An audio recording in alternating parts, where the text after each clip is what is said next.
About halfway down the plant-covered earthen shaft, Tao lands on the wall just to the side of the fissure, leading to what was once Uriah Cholem's compound. Hayam climbs around to flank the opening from the other side. None of them have a good view into the fissure beyond the light sheet of water cascading down from the surface. Min secures her hold on her cybernetic crewmate, and with her other hand, she takes a reading from the little device. "It's definitely in there," she reports. "And it's close." Tao speaks up. "Clear the entrance, Drod." His mechanical voice echoes strangely in the vertical cave shaft. Basendrod leans out with his grip still on Towel and lobs an ion grenade around Min, deep into the fissure. "Nice," says Hayum with appreciation at the strength of the throw. Boom! That should take care of any electronic devices the Gixin Jail has, which in turn reminds the mercenaries of their own electronic devices, and they all activate their energy shields. Even Hayum. Basendrod lobs another grenade into the breach. Plasma. "For good measure," the human says with a wicked smile to Jaelintho over the bulge of the cyborg's back. Boom! "For Anton and Lul," the Hethwu answers in a flat, deadly tone. Towel releases the tree trunk with one hand and retracts it as he pushes off the wall and swings for the fissure. Tensed for battle, Hayum waits where she is and activates her own combat lenses. Falling water splashes lightly against her 6 clinging limbs as the cyborg crashes through the thin curtain of water before her to land on the rock floor of the fissure with a solid clump of sound. Min, Basendrod, and Jaelintho quickly dismount and find themselves surrounded by thick clouds of dust. Stroboscopic flashes of static interference outline their 4 energy shields. Jaelintho draws his laser rifle and drops to his belly, mistaking the flashing of his shield for weapons fire. Towel corrects the Hethwu's action. "Adjust your energy shields. It's just static discharge from all this dust." A high-pitched whizzing fills the short tunnel as the big cyborg shifts his arm pulleys into high gear to retrieve his hands. Jaelintho breathes a sigh of relief and sits up. He and the others turn to their shield bands. "Hurry it up and cover me until I get my hands back," Towel adds as he cyberpulses a correction routine to his own flickering energy shield. None of them notice the eerie blue-white glow growing in the hastily burrowed alcove above them. Basendrod comes close to getting his shield to stop flashing when his vision simply whites out. He almost has time to become upset with himself for failing to properly adjust his energy shield when the sudden crack of thunder shakes him to the bones. His vision clears, and he finds himself sprawled on the floor by the wall of the tunnel. His heads-up display flashes with multiple level 5 alarms. Beyond projected alarm graphics, he sees briefly silhouetted figures thrashing about in the midst of a chaotic storm of weapons fire. Then he makes out something terrifying in the riotous violence. A kaleidoscopic nightmare of shattered distortions peppered with burning stars slicing through the air. At least 3 times Tall's size. Ringed in metal, wreathed in flame. The Salaku Droon. Basendrod strains to lift his head. He can't feel, much less move any other part of his body. He looks down to see his skin armor half gone. The lower, remaining half is a ragged mess, and he doubts it'll protect him at all at this point. Not surprisingly, what survives of the exposed flesh above his waist looks like the unfortunate remains of some animal left on the fire too long. That was smart. Basendrod muses grimly.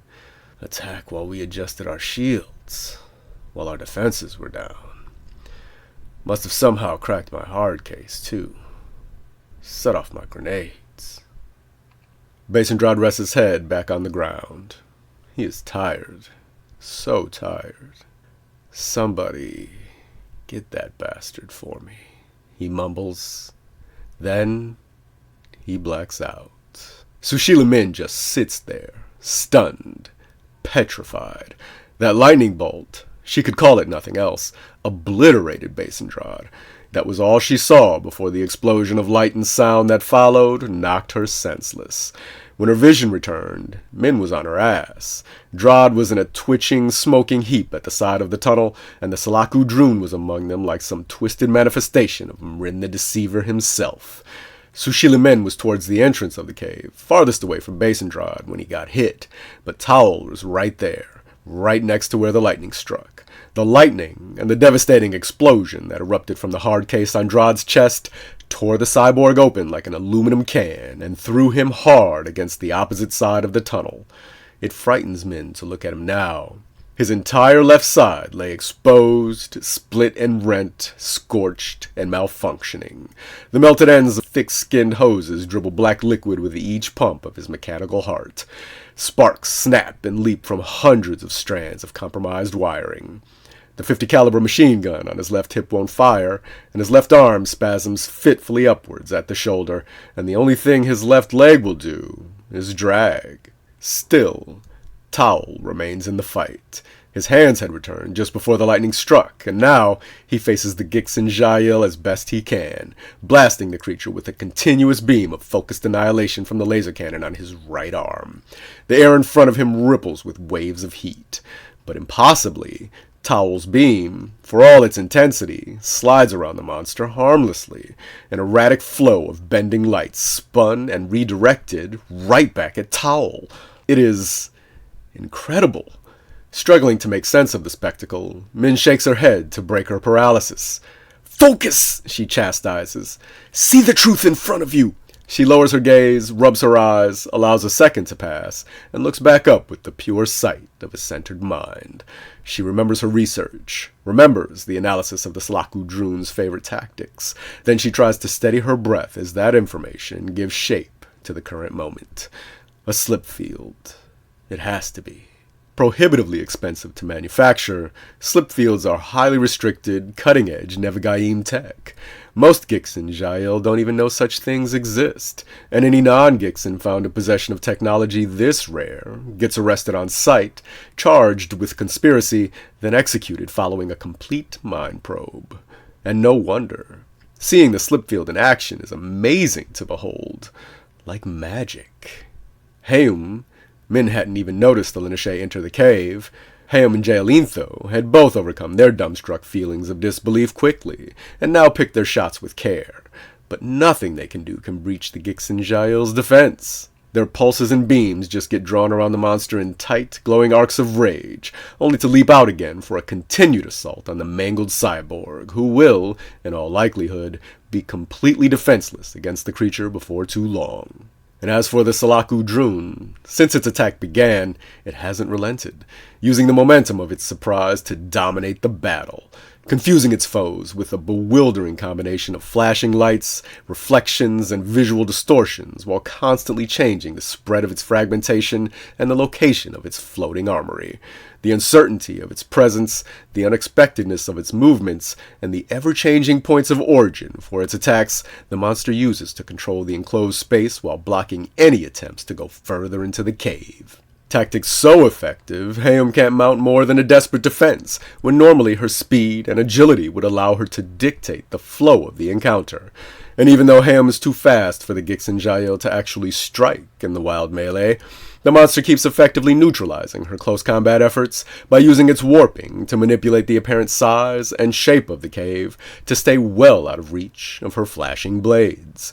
And just when Heum thinks she sees an opening, the monster assails her with a barrage of small weapons fire from unorthodox angles to keep her off balance. All the agile reptilian can do in response is return fire with the hope that Min will figure out how to disable the creature's slip field before they all end up dead. In the midst of toying with Heum, the Slaku Droon repeatedly chops into Towel, throwing off the cyborg's aim whenever the Lineche retreats past his anchored position in the cave.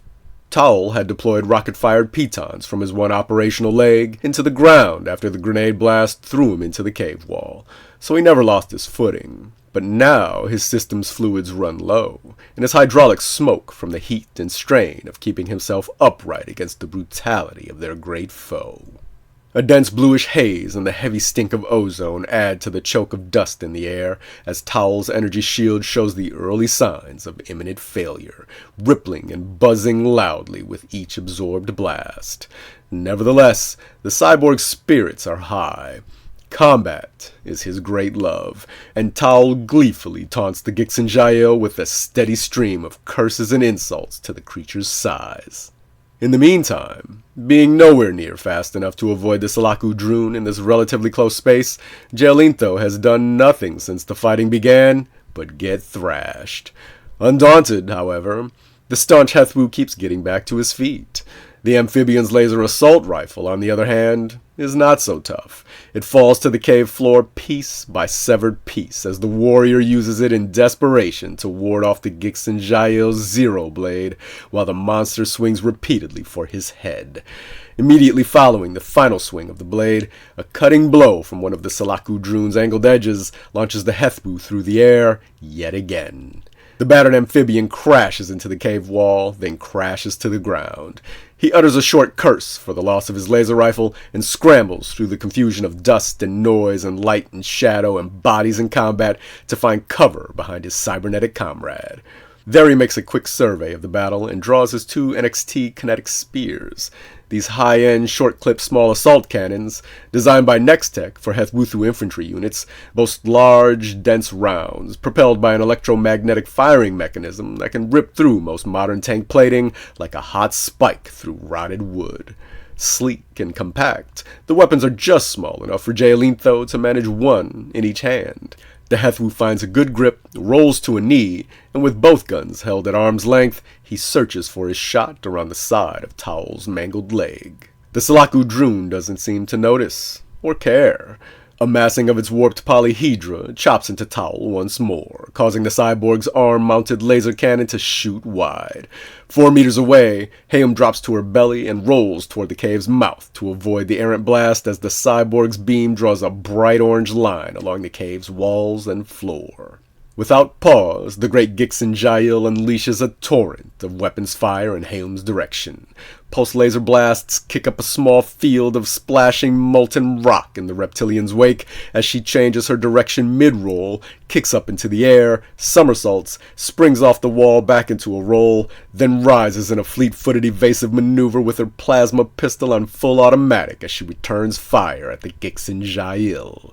Even with her energy shield up, Hayum never relies on much of anything outside of her own talents. When we're done here, Towel taunts the Salaku Droon from deeper in the tunnel, I'm gonna turn big chunks of your glassy ass into my living room floor. Orbiting low to the ground behind the edge of the great Gixen Jael's slip field, a growing blue-white glow bleeds from the nozzle of the Zeus lightning cannon. You hear that, monster? Towel continues yelling. My pets will be lounging around, farting on your corpse while you rot in hell. The giant Gixen Jael slows ever so slightly to reassess the battlefield, and Jaelintho finds his aim. Keeping one knee to the ground, he takes a step out from behind the cyborg and fires both weapons at the center of the monster's twisted accumulation. The recoil is massive, sending Jaelintho spinning around to slam into the wall beside him. One of his shots gets caught up by the slip field and whips around to crash into the tunnel near Towel's head. But the other shot hits the slip field dead on, punching straight through the Gixen Jael's defense. The tyrant's surprised screech of pain rattles the minds of each assassin as it contracts its fragmentation away from the blast. Xanthus blood powders the inside of the invisible slip field like a drift of snow, then gets swept up in the floor of the field to gather in a dull, wobbly blob suspended in the air between the Salaku Droon and the cyborg. Jaelintho cries, Fuck you, you big fuck! Puffs of mist pump fast and hot out of his crown vents as he yells to his crewmates. Heavy ordnance! Use something solid! But before Jaelintho can get off another shot, the Salaku Droon swings the fully charged Zeus lightning cannon around to face him. The big amphibian screams in defiance at the cannon's light bleeding barrel and tries to scramble out of the way. Everything goes white. Thunder shakes all. Jaelintho doesn't even hear himself curse.